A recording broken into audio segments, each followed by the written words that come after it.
Good morning, everyone. Tip of the day for today, coming to you from somewhere up in the mountains near Oslo in Norway. Not specifically about Bagua walking, but I'm using it as an example of the tip is make sure that you always understand what it is, the reason behind the thing you're doing. And I use Bagua walking because so many people do Bagua walking and they literally just go like this and walk back the other way. It's the most common way that I see people doing Bagua walking. And you know, you could say, oh, they're a beginner, they're not doing it correctly or something. But it's not about whether you're doing something correctly. I don't mind if people are making mistakes. I made lots of mistakes just then because I'm trying to do it on this uneven ground with all this ice on the floor. But when you can see that I'm walking the circle, you can still see I'm doing something. That's the tip. You've got to be doing something. If I'm just walking around holding my hands like this, what difference is that than just walking down the street, apart from the fact you're going in a circle? So when you're doing your Bagua walking, it might not be the same as my Bagua walking. You might have your own style. You know, there's many different styles of Bagua. For me personally, I'm learning how to move from the center, how to move my feet from my center, rather than just walking as I would normally walk. So I'm moving my feet, turning my center, see, with every single step that I take. I'm going to take the other foot through. So that's teaching me from the right leg side of things, I'm pulling the waist in, whipping the waist out, and there's the step, which is the same body mechanics as a little kick like that, which is going around the back of his knee and snapping back in this way into the back of the knee or calf.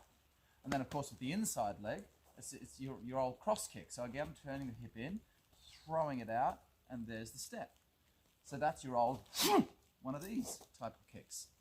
So you're learning that connectivity from the center, how to do those kicking actions by walking the circle, learning core stability as you walk around, along with balance and timing and, you know, general stability and grounding and those kind of things.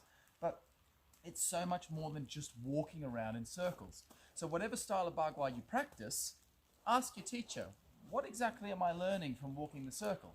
And why is it different than just walking around? Like what is he actually teaching you?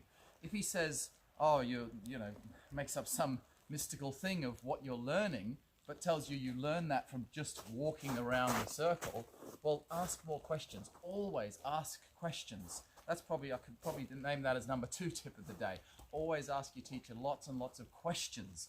If you don't understand something, ask. If your teacher says, oh, you are not ready for this question yet, or some bullshit like that, then he probably doesn't know what he's talking about. Always ask your teacher many, many questions and see how he answers it. So, yeah, my way of doing Bagua walking is learning about what the center is doing, learning how to walk. I'm not going to put a full lesson on that. I will link in the bottom, though, my other lesson where I've got a full, I think it's an hour-and-a-half lesson on how to walk the circle in my style. But as I say, you might do a different style, but this applies to everything you're doing. If you're doing something and someone says, oh, I don't know, doing this circle with your hand teaches you how to punch, I said, why does it though? Why does doing this with my hand teach me how to throw a decent punch? So just always ask what you're doing and make sure specifically for your Bagua that you feel something happening. It should be a workout. You're feeling some kind of core engagement. You might be doing a more vertical action. I've seen some Bagua doing something like that. I don't know the style myself, but it's something like that where they're whipping the foot up. So I don't know, they're training some kind of knee strikes or tucking the pelvis. They're doing something with it, even though it's different than what I do. But the ones that just walk around in circles, in my opinion, you're just not doing anything. You're just wasting your time doing that. So anyway, that's your tip of the day. Be sure to know what you're doing and train out in the cold. It's good fun. I'm off home. Back to my wife in Malta.